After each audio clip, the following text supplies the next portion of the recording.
Representative Dr. Susan Bies, who unfortunately is out of the country and couldn't make it to the event. So as we have always done in this event in the past years, my speech is going to be in two parts. First, I'm going to be reading to you the global message issued by our Director General, Professor Mr. Khaled El-Enani. And this will be followed by a few concluding words specifically on the context of Bangladesh. So I'm going to start with our Director General's global speech. So young people are the main guardians of the world's linguistic diversity. They are the inheritors of nearly 7,000 spoken or signed languages, and they are also the inheritors of the responsibility to keep them alive and pass them on to the next generation. Still, young people need to be introduced to linguistic diversity, and this begins at an early age through education. This is why the theme for the celebration of this year's International Mother Language Day, initiated by Bangladesh, is Youth Voice on Multilingual Education.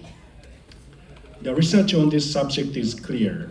As indicated in our recent report, which is called Languages Matter, Global Guidance on Multilingual Education. Learning in one's mother tongue promotes academic success, builds self-confidence, and strengthens the predisposition to learning new languages. However, 40% of the world's children learn in a language which is not the one that they speak at home. In light of this observation, UNESCO is pleased to be collaborating with many countries such as Cameroon in West Africa to integrate more than 200 local languages into school and literacy programs, as they also work on integrating international languages gradually.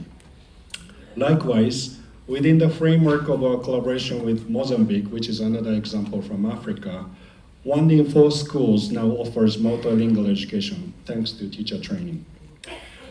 Beyond its proven cognitive benefits, linguistic diversity is also a cultural and ecological matter, since each language carries with it a way of thinking, communicating, and being in the world.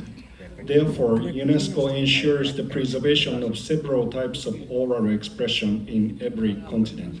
And we also provide more than 30 countries with technical support in this area of language preservation.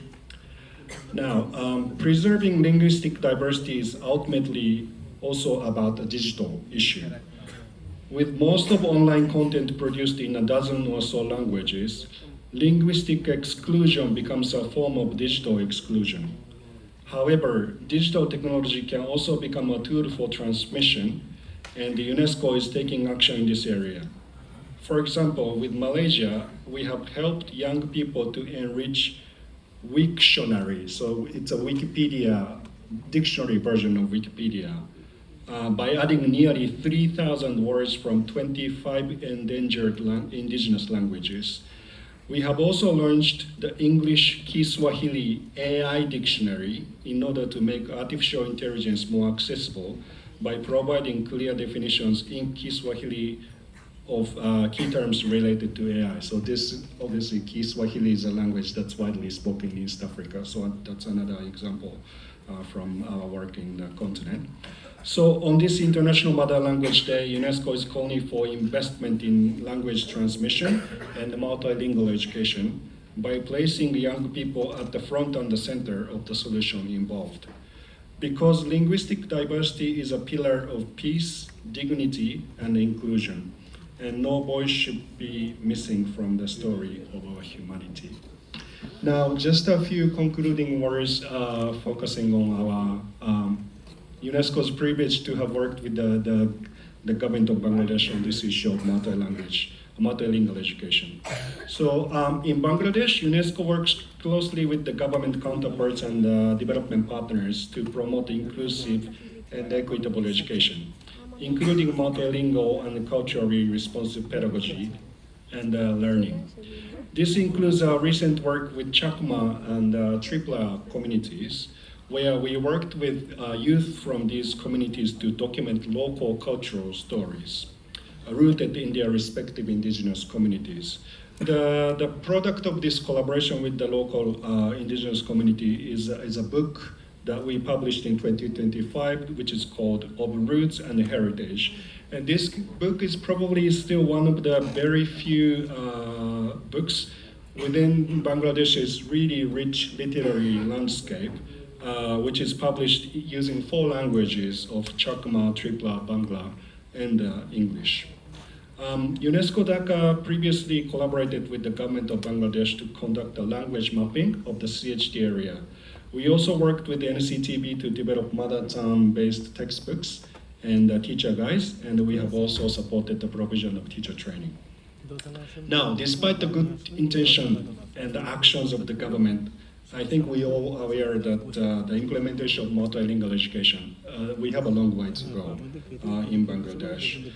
This is due to, I think, a number of different reasons, including resource constraints, insufficient teacher training, and classroom support.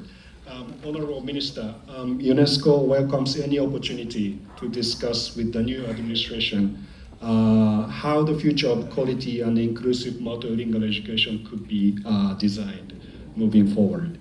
Of course, last but not least, it's been a privilege for UNESCO to be working with IMLI, our UNESCO Category 2 center, whose mandate is not only just about preserving and promoting Bangla language, but encompasses other endangered languages across the globe. So we have a huge mandate, and we look forward to continuing our collaboration moving forward. Finally, as we observe the International Mother Language Day 2026, we are reminded that the protecting language isn't just about preserving the past.